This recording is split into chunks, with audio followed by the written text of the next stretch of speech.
안녕하세요. 토크닥터 토닥 임효라입니다. 우리나라 사람들이 1년에 가장 많이 걸리는 질환 중 하나가 바로 치주 질환인데요. 전 국민 90%가 경험하는데 흔한 만큼 심각성을 잘 모른다고 합니다. 혹시 물만 마셔도 찌릿하고 시린데도 그냥 방치하진 않으신가요? 그대로 방치했다간 만성 질환으로 이어질 수 있는 치주 질환. 오늘 토크닥터 토닥에서는 치주과 전문의 곽기태 선생님과 함께 치주 질환에 관한 이야기 나눠봅니다.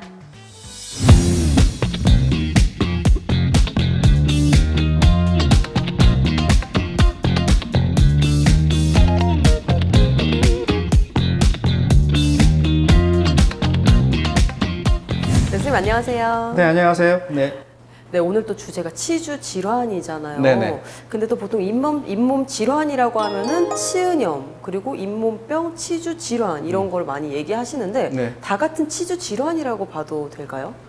우리 구강 내에는 치아를 지지해주는 조직이 있습니다. 잇몸, 그 다음에 치근과 뼈 사이에 있는 치주인대, 그리고 이제 치아를 지지해주는 뼈, 치조골이 있는데 이 조직을 치주 조직이라고 하고 여기 치주 조직의 염증에 이완된 거를 치주 질환이라고 합니다.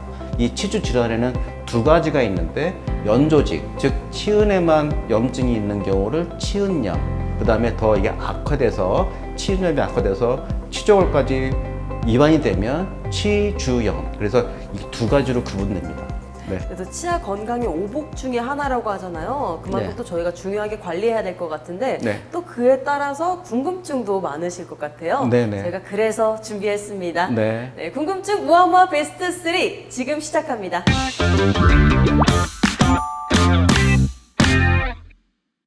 그래서 첫 번째 궁금증 먼저 확인할게요. 네네. 치주 질환은 왜 생기나요? 이런 궁금증이에요. 근데 네. 확실히 우리가 원인을 알아야 관리를 하는 거잖아요. 네, 맞습니다. 구강 내에는 세균이 있습니다.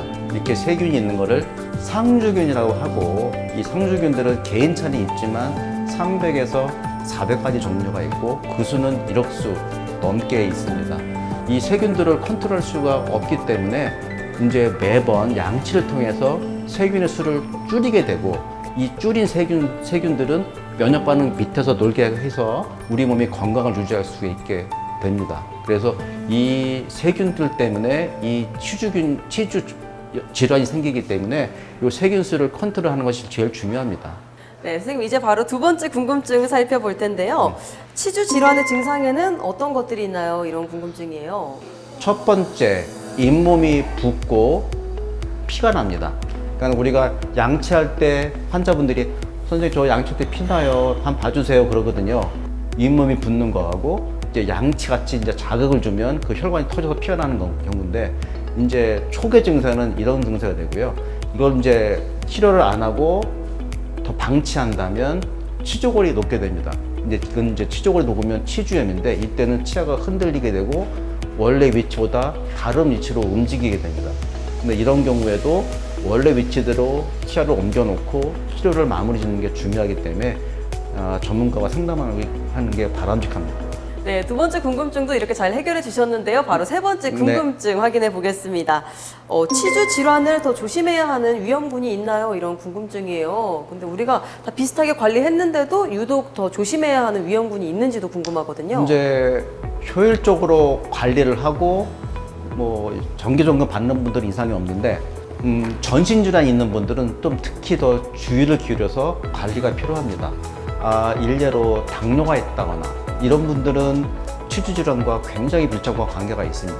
그래서 당뇨가 있으신 분들은 정기적으로 방문하시는데 그 횟수를 더 줄여서 1년에 한 3번, 4번 방문하기를 권유드립니다. 혈압이라든가 그 외 전신질환이 있으신 분들은 약의 복용을 많이 하시게 됩니다. 이때 약의 복용을 많이 하게 되면 침 분비가 줄게 되고 입이 마르게 되면서 그 세균의 활동을 더 증가시킬 수밖에 없는 경우도 있죠. 이런 분들은 정기적으로 치과에 내원해서 검진받고, 안 아플 때 검진받아야 되고, 만약에 흔들린다거나 아플 때 오시게 되면 거의 악화돼서 오시는 경우가 대부분이니까 이분들은 특히 주의가 필요합니다. 네, 우리 시청자 여러분은 궁금증 좀 해결되셨나요? 지금까지 궁금증 무한무한 베스트 3였습니다.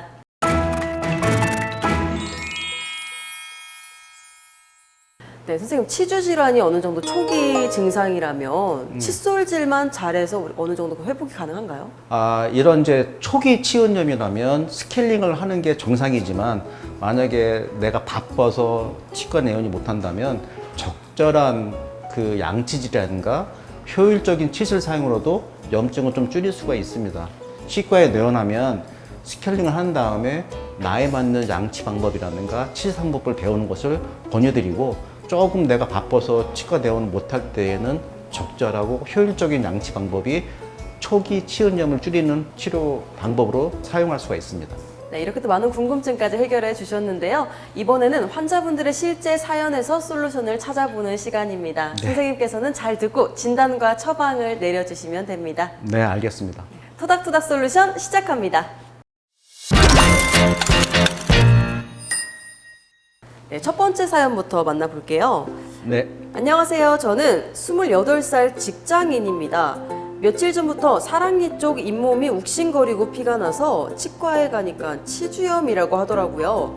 잇몸 치료로 스케일링을 받았는데 치주 질환에는 치간 칫솔을 사용하고 스케일링도 자주 받으면 좋다는 얘기를 들었어요. 그런데 치간 칫솔과 치실을 쓰면 치아 사이가 벌어져서 사용하지 않는 사람들도 있던데 실제로 치아가 벌어지나요? 이렇게 사연을 주셨는데요. 네. 저 같은 경우에도 교정을 하고 나서 치간 칫솔이나 치실을 사용했을 때 치아가 벌어지지 않을까 이런 걱정도 하긴 했었거든요. 네네. 스케일링이라든가 아니면 치간 칫솔, 치실 사용을 해서 그 힘으로 인해서 치아가 움직이는 힘을 만들 수는 없습니다. 그래서 치실이라든가 치간 칫솔 때문에 치아 사이가 벌어져요 하는 말은 그거는 맞는 말이 아니고요.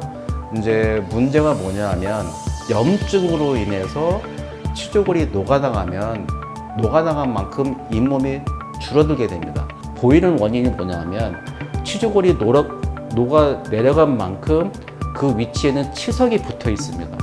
치석이 붙어 있고 이 치석은 말 그대로 돌처럼 딱딱한 그런 형태이기 때문에 뼈는 내려가지만 치아를 잡아주는 역할을 하고 있는 경우가 있거든요. 이럴 때 스케일링을 하면 그 치석이 떨어져 나가고 치석이 떨어져 나간 부위에는 시근이 노출됩니다. 그러니까 나는 시디기 때문에 치과 안 가? 그거를 걱정하지 마시고 치과에 내원하셔서 치석이 안 생기게 노력하는 것이 제일 중요하고 또 치료가 있기 때문에 그것도 한번 생각해 보시길 권유드립니다. 네. 네, 바로 두 번째 사연 만나볼 텐데요. 다음은 32살, 32세 여성분의 사연입니다. 안녕하세요. 저희 엄마는 60대 중반이신데요. 얼마 전부터 잇몸이 계속 아파서 식사도 잘 못하세요. 그런데 잇몸약과 진통제로만 버티면서 치과를 안 가시겠다고 고집을 부리십니다. 엄마가 당뇨가 있으신데 당뇨 때문에 치료가 어렵거나 효과가 없을 거라고 생각하시는 것 같기도 해요. 혈당 때문에 식사를 잘해야 하는데 치주 질환이 더 악화될까 봐 걱정입니다. 이렇게 또 사연을 보내주셨어요. 네네. 당뇨가 있으면 더더욱 음식 섭취가 중요할 것 같은데 이제 당뇨가 있다면 아까 말씀드린 것처럼 치주 질환의 원인은 되지 않지만 치주 질환이 있는 경우에는 더 빨리 남들에 비해서 악화시킨다고 말씀드렸습니다. 그래서 당뇨가 있으신 분들은 자주 내원하셔서 염증이 없게 컨트롤 하시는 것이 굉장히 중요하고 당뇨 때문에 치료가 어렵다고 말씀하시는 것은 조금 아니고요. 당뇨가 있다 하더라도 염증 치료라든가 아니면 뭐 임플란트 아니면 치주 치료도 가능합니다. 이제 혈당이 높다고 그러는데 혈당보다도 당화효소소의 수치가 더 중요합니다. 그래서 그 당화효소 수치가 8 아래로 떨어지면 치과에서는 모든 치료가 가능합니다. 아니면 병원에 가서 협진의료라든가 아니면 이 환자가 어떤 상태인지를 알려만 주시면 거기에 맞는 적절한 치료를 할 수가 있습니다. 네, 여러분 많은 도움 되셨나요? 지금까지 토닥토닥 솔루션이었습니다. 이번에는 저희가 직접 거리로 나가 시민분들과 함께 퀴즈를 풀어보는 시간입니다. 건강상식 능력고사 시작합니다.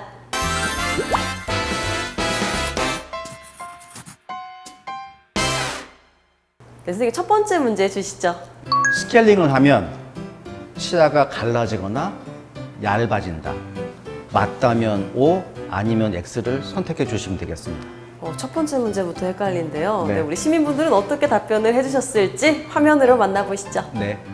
오, 제 생각에는 뭐 돌도 닳는데 그것도 약간은 닳지 않을까 그렇게 생각합니다. 오, 지금 치석만 끌어내는 거기 때문에 이빨이 닳지는 않는 거라 생각합니다. X. 아니 저는 정답을 지금 들어보니까 시민분들이 O 그리고 X를 선택해 주셨어요. 네. 전 두 가지 다 정답이 맞는 것 같은데 선생님 정답이 뭔가요? 정답은 X입니다. 이 스케일러는 초음파를 이용해서 하는 치료인데 이 스케일러는 치석을 파괴할 수 있을 정도의 강도만 나옵니다.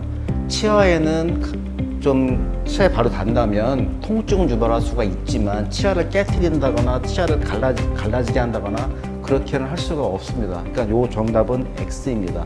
그러니까 스케일러의 팁은 치석만 파괴할 수 있는 힘을 작용하기 때문에 치아에는 영향을 안 주는 것이 맞습니다. 스케일링 때문에 그런 건 아니네요. 네. 네, 선생님 그렇다면 이제 두 번째 문제 주시죠. 네. 소금 양치가 잇몸에 좋다. 맞으면 O, 아니면 X를 선택해 주세요. 전 좀 좋을 것 같긴 한데 우리 시민분들은 어떻게 답변을 해주셨는지 한 번 더 만나보시죠. O일 것 같아요. 뭔가 소금이 살균 작용 같은 걸 해줄 것 같아서 O일 것 같아요. X입니다. 소금 결정이 잇몸 안에서 상처를 입을 수 있기 때문에 안 좋다고 생각합니다.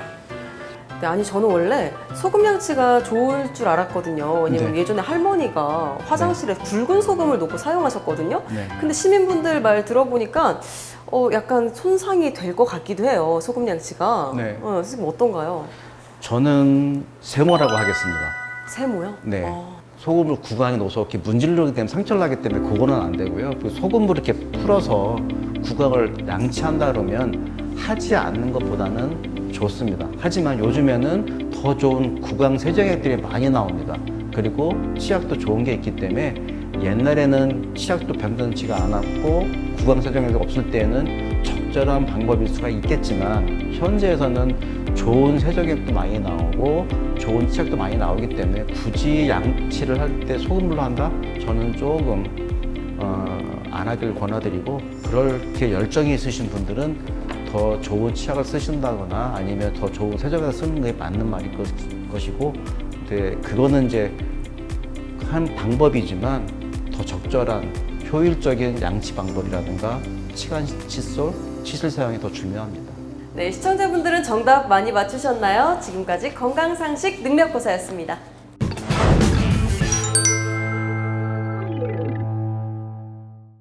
네, 선생님 치과 진료가 잘 끝났다면 그 이후에 관리하는 것도 중요하잖아요. 네네. 치아 건강을 위해서 이것만은 꼭 실천했으면 좋겠다라고 생각하는 게 있으시다면요? 네. 일례를 들어서 우리 몸에 가시가 껴있다 그러면 가시는 놔두고 약을 먹겠습니까? 아니면 가시를 빼겠습니까? 가시를 제거해야죠. 그죠? 네. 골맞다거나 부었다거나 경도 차이 있겠지만 가시만 제거하면 우리 몸은 우리 몸 스스로 낫습니다.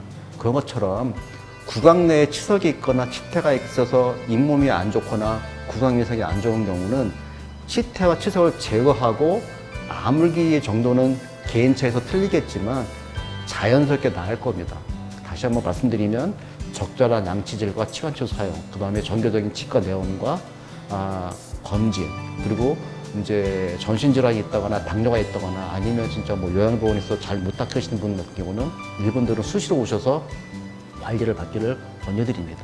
네, 오늘 토크닥터 토닥에서는 치주과 전문의 곽기태 선생님과 함께 치주 질환에 관한 이야기 나눠봤습니다. 다음 시간에도 유익한 의학 정보로 인사드리겠습니다. 함께해 주신 시청자 여러분 고맙습니다.